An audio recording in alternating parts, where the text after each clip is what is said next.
వైఎస్ఆర్సీపీ అధినేత ఆంధ్రప్రదేశ్ మాజీ ముఖ్యమంత్రి వైఎస్ జగన్మోహన్ రెడ్డి తిరుమల పర్యటనకి ఎలాగైనా అవాంతరాలు కలిగించాలని కూటమి ప్రభుత్వం ప్రయత్నాలు చేసింది. అధికారం చేతుల్లో ఉంది కదా అని అడ్డగోలుగా ఆంక్షలతో ఆధ్యాత్మిక నగరాన్ని పోలీసుల వలయంగా మార్చేసింది.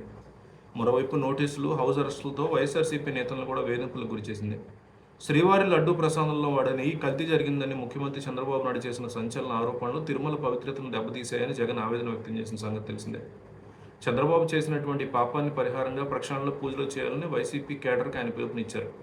ఈ నేపథ్యంలో తిరుమలలో మొన్న శ్రీవారిని ఆయన శనివారం దర్శించుకోవడానికి ప్లాన్ చేశారు. అయితే జగన్మోహన్ రెడ్డి ముందు రోజు సాయంత్రమే తిరుమలకి వెళ్ళడానికి ప్లాన్ చేశారు.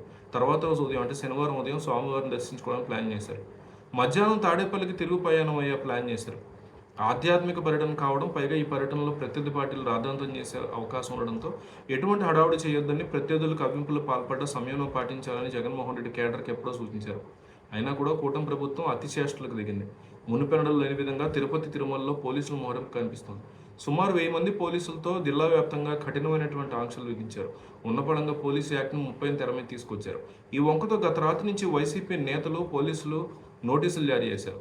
జిల్లా వ్యాప్తంగా పోలీసు 30 యాక్ట్ అమల్లో ఉన్న నేపథ్యంలో రాజకీయ పార్టీలు సహకరించాలని పోలీసులు అంటున్నారు. అక్టోబర్ 24వ తేదీ దాకా సభలు, సమావేశాలు, ర్యాలీలు, నిరసనలకి ఎటువంటి అనుమతులు లేవని, నిబంధనలు ఉల్లంఘిస్తే కఠిన చర్యలు తీసుకుంటాయని హెచ్చరికలు జారీ చేశారు. అయితే జగన్మోహన్ రెడ్డి తిరుమల దర్శన కార్యక్రమానికి అనుమతులు లేవంటూ పోలీసులు ఆ నోటీసులో ప్రస్తావించడం గమనార్హం. వైఎస్ జగన్ రేణిగుంట విమానాశ్రయం చేరుకున్నారు. ఆ నేపథ్యంలో పరిసర ప్రాంతాల్లో భారీ ఎత్తున పోలీసులు కూడా బందోబస్తు ఏర్పాటు చేశారు. వేలాది మంది వైసీపీ శ్రేణులు ఆయనకు స్వాగతం పలికేందుకు వస్తారని సోషల్ మీడియాలో ప్రచారం జరిగిందని, అదే టైంలో అదే సోషల్ మీడియాలో ఆయన పర్యటన అడ్డుకునేందుకు కొన్ని ప్రయత్నాలు జరుగుతున్నాయని ప్రచారం జరుగుతుందని పోలీసులు చెప్తున్నారు. ఈ క్రమంలో ఉద్రిక్త పరిస్థితులు తలెత్తకుండా తాము సెక్షన్ 30ని అమలు చేస్తున్నామంటూ దీంతో ఎయిర్పోర్ట్ నుంచి జగన్ పర్యటనకు అవాంతరాలు జరిగే అవకాశాలు కనిపించాయి.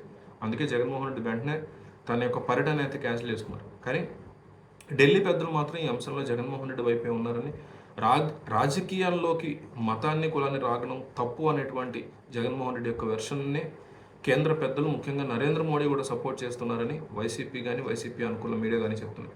మీకేమనిపించింది? ఈ తిరుమల కల్తీ వ్యవహారం కావచ్చు, డిక్లరేషన్ వ్యవహారం కావచ్చు, జగన్మోహన్ రెడ్డి తిరుపతికి వెళ్ళని వ్యవహారం కావచ్చు, ఆయన వెళ్తే బాగుండేది లేకపోతే వెళ్ళకపోవడమే కరెక్ట్, ఈ రెండిట్లో ఒకటి మీరు కింద రాయండి. ఎందుకు అడుగుతానంటే ఇంత పర్టికులర్గా ఎంతోమంది వైసీపీ నాయకులు, టీడీపీ నాయకులు, ఎంతోమంది బీజేపీ నాయకులు చూస్తారు ఈ వీడియో. వాళ్ళందరికీ ప్రజలు ఏమనుకుంటున్నారో తెలియాలి. క్లియర్ కట్గా కింద వెళితే బాగుండేది, వెళ్ళకుండా మంచి పని చేశాడు, ప్రజలు ఏమనుకుంటున్నారని కింద ఫస్ట్ 200 ఉన్నాయనుకోండి, ఫస్ట్ 150 ఏది ఎక్కువ ఉన్నాయి చూస్తారు. వాళ్ళు చూసి ఓకే ప్రజలు ఇట్లా అనుకుంటున్నారు అనమాట అని నిజాలు తెలుసుకుంటారు. సో ప్రజలు ఏమనుకుంటున్నారు అనేది తెలియాల్సినటువంటి బాధ్యత మీది. ఈ నాయకులందరూ వీడియో చూసేలాగా చేసే బాధ్యత నాది. కాబట్టి ఈ బాధ్యతను మీరు ఖచ్చితంగా కుదిరేలా మీరు కామెంట్ చేయండి.